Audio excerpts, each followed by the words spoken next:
All right, guys, I think we're live. We're testing out a brand new system today, so let's hope that it actually works properly. It's kind of snazzy, so I have to admit, I'm kind of in, even though I didn't like it, even though I thought, well, okay, is this thing, and why do I need another third-party application in order to be able to make this thing work? At least it seems kind of nice. Look, there's even a handy little down here. Like what? So, of course, I had fun playing with all of the bells and whistles that this new program called Ecamm has. Why Facebook? Why? Anyway, so after a week of fiddling around trying to figure out how in the world to make Facebook Lives that are scheduled work properly, I did actually find this program. I did a whole bunch of tutorials, figured out what I was missing, and so now here we are. And hopefully, from this forward, Facebook Live events shall be a little bit more organized and probably a little bit more production worthy. Hey David, I got to see you. You must have allowed Ecamm to be able to pop your comment up. I'm so excited. I'm glad you're here. Doesn't it look nice? Look, there's a little logo down here. Anyhow, okay, so I'm geeking out. Anyway, it's been an interesting week over here, and it's going to continue being an interesting week over here because I have a lot on my plate this week. There's a lot of weird miscellaneous projects and a lot of graphic design work and things like that that don't normally crop up, which is kind of pulling me away from the things I really want to do, like the things for this group. However, here we are today, testing out the brand new platform, testing out how this Facebook Live thing will work, and then hopefully it'll even work in my other group, the Miscreants. Whew. So, today, we have some interesting things. No audio. I don't know. My microphone thing says that it's working just fine.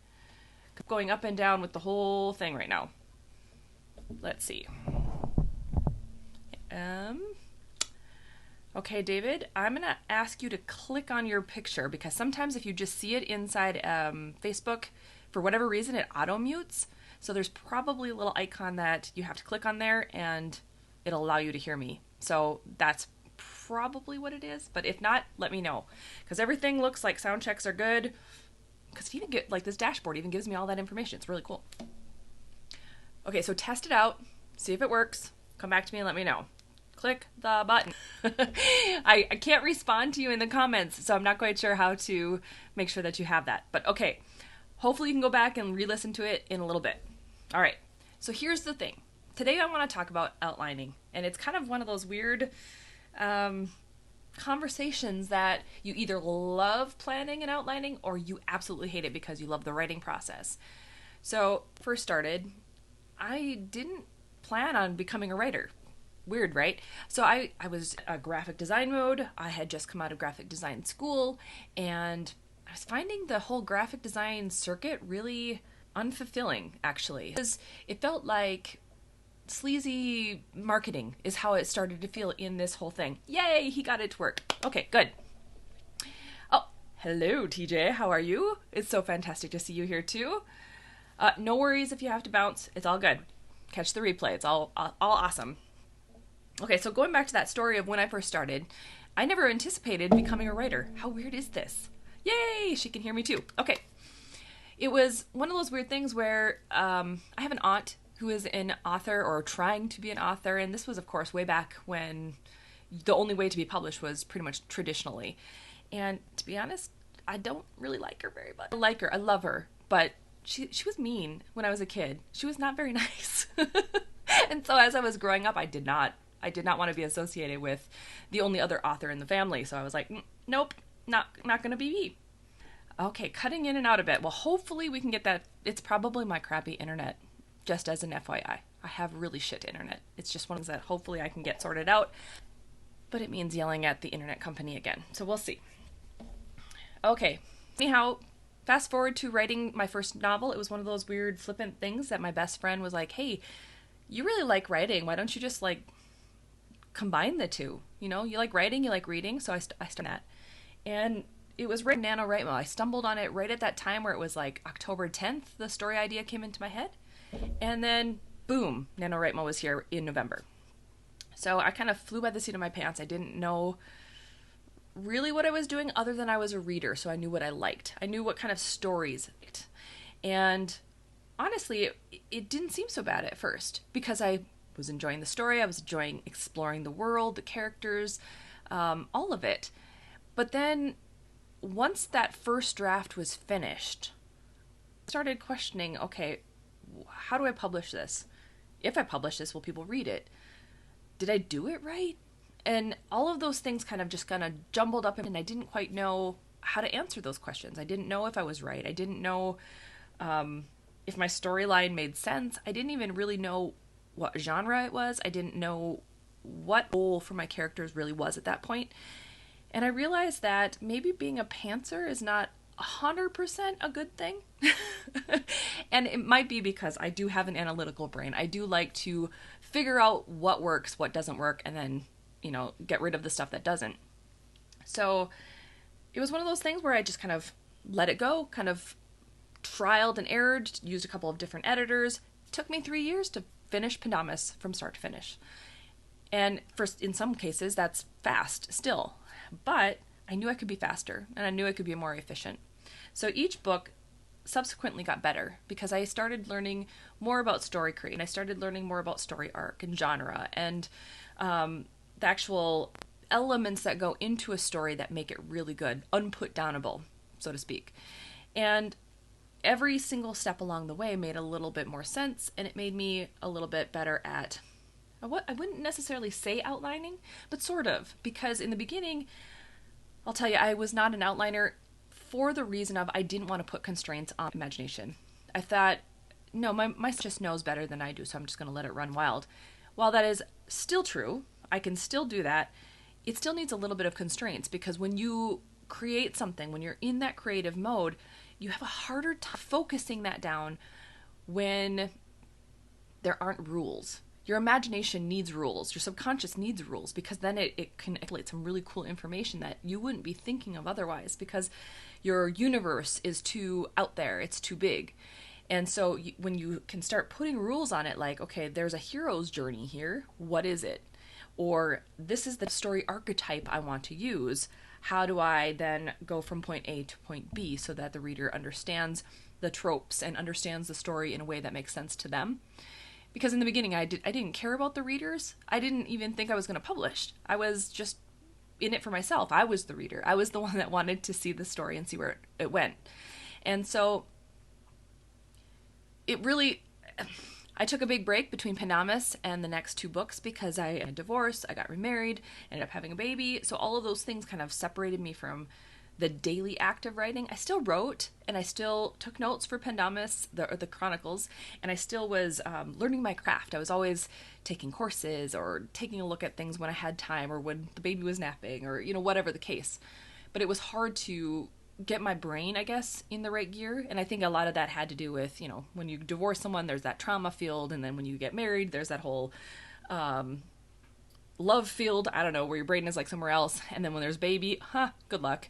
So it was like all these things that just compiled to not getting into the writing journey. It wasn't until Kylan, my 5-year-old, oh my God, he's 5, was about a year, I guess, that I started being able to get back into the routine of writing and really starting to make sense of it. Now, had I understood outlining prior to that, it would have helped my journey. It would have helped me to continue to grow daily, even if all I said was, okay, I'm going to write for 15 minutes today, and that's it. It would have given me the direction I needed in order to publish those last 2 books actually faster, because now I have the map. I have a map to write against. You're able to do everything so much better and so much quicker. So it's one of those things where as soon as you understand that little component, now all of a sudden you hold the keys to being able to write and publish as quickly. I was going to say publish as quickly as possible. And it gets better with each subsequent book. So for instance, you can start with just a simple summary. You could do a skeletal outline, and I do go into some of these things into the podcast, so definitely check it out. I go into more detail on what these mean. But then also I have gone a step further this year and gone into a chapter-by-chapter synopsis. So rather than just a main summary of the whole story arc, like 4 or 5 sentences, I do that for each chapter. And I found this year that I still was really resistant to that until I started working with Rebecca Hamilton. And I was surprised at how excited I really was about the journey of it, because I could take a 4-hour block of time in the afternoon to really sit and contemplate my story, think about all the really cool, fun things I want to bring into it, and go chapter by chapter, so that now all of a sudden I'm seeing the story arc in a condensed version, and I'm able to make sense of it all, so that when I start to go back to chapter 1, now all of a sudden I have all the information for the most part. I mean, your story still takes turns, it still goes weird direct and whatnot, but I was able to think about all the things that not only in this book, book 1, but all the way through to book 4. So there are little nuances start to put into the story in this very first draft. And while it's not necessary, there's a bonus. I talk about 3 in the podcast, but there's actually a bonus. So go check out the bonus. So you can without having to sit down for 4 hours and do it. But I'll give you a hint. It's called Flashlight. So go check the podcast. But there's a lot of really cool things that you can pull into your story then once you have at least a base reference for it. And so once you're able to put that into your brain, your subconscious is already thinking about all the weird ways you can twist words, or the ways that you can introduce characters or not introduce characters because you don't want to screw things up later on down the line because maybe they're not who they say they are, whatever, things like that. I'm just saying. Not like there's an example, okay, maybe there's a few examples, but still in my story. But it's one of those things where it's just, it creates such a rich and interesting storyline right from the beginning, and you don't have to spend time kind of thinking about the creation part of your world because you've already done the hard work beforehand. And had I done that for Pendamis and the whole Chronicles, I think it's still a good storyline, and it still played out very well because the last 2 I did outline just very skeletally. But it all kind of came together in a way that I think I could have done better, and especially Pendamis. I think I could have done Pendamis better. I took some advice from my editors early on. Originally, it started in a completely different place, and they thought it needed to start with action, so I started with Runa getting attacked. And while that's really interesting and it's kind of the inciting incident, it didn't need to be the first chapter. And it is what it is now, and I think I'll leave it the way it is, because every story, you could sit there and tweak every story nonstop all the time. So you have to at least at some point cut it loose and say, okay, this story is what it is. I'm moving now on to the next one so that I can do that one better. So that's fun. Anyway, the thing I want to talk about, there's one piece that I mentioned, I kind of teased at in the beginning blurb for this whole Facebook Live, is that there's one tool that you need, absolutely 100%, in order to make this work for you. And that really is you. It's your mindset. You have to think that this will work for you, and that you're at least willing to give it a try. Kids, my son, who's 5 years old and who doesn't want to eat anything, I swear to God, he survives on cheese and carrots and maybe some crackers, and that's it. I don't know how he does it. Try it. You might like it. Kind of like me with the chapter by chapter outlining. It was one of those things where I was like, nope, it's not gonna, but I am doing this mentorship, so I'm going to follow through with everything she is advising me to do. And I did it, and I actually liked it. So there you go. And it was for different reasons than I actually thought it would be. It was one of those strange twists of fate, I guess. I don't know. But as soon as you get your mindset in place and you're able to drop in, at least test different forms of outlining, there are actually different formats you could use. You could do snowflake method. You could do logistical, where you're kind of stacking them all up. You could use a spreadsheet if you really wanted to. You could draw it out. You could do the mind maps that we talked about in order to outline. There's so many different ways that you can actually technically outline. So do a little research to see which one maybe works best for you. But I'm actually, come to think of it, working on a new thing. It's hopefully going to be ready in the next week or 2, but it's called The Cure. So it's the Author Revolution Story Cure. And I've been getting it's weird. So many people have been asking me, okay, well, I've got this story. I just don't know if it's working. I don't know why it's working or why it's not working or any of those things. So the cool thing is that I'm working on a self-assessment tool that will help you to be able to, hey, Bev, nice to see you. Help you to try to assess your story that you've already got. And it's going to have a questionnaire. It's going to be kind of like a quiz. So you're going to answer these questions. You're going to go, okay, yep, my story has a rags to riches feel, or it has a strong female lead, or it has, so all these questions. And then when you get to the end of it, it's going to say, okay, story archetype that you're working on fits best with X. Then it'll give you the download for that particular type of story, so that way you can read what that story's elements are all about. And then it'll give you a checklist so that you can try to go through, okay, yep, I've got this element to this type of story. Yep, I've got this element to this type of story. And then if you miss one, it'll tell you which ones you're missing, so that you can either go back in and add it, or you can decide creatively whether or not it's even necessary. Because not all elements to a story are necessary, but it's kind of that guidepost to help you aim towards where you're going.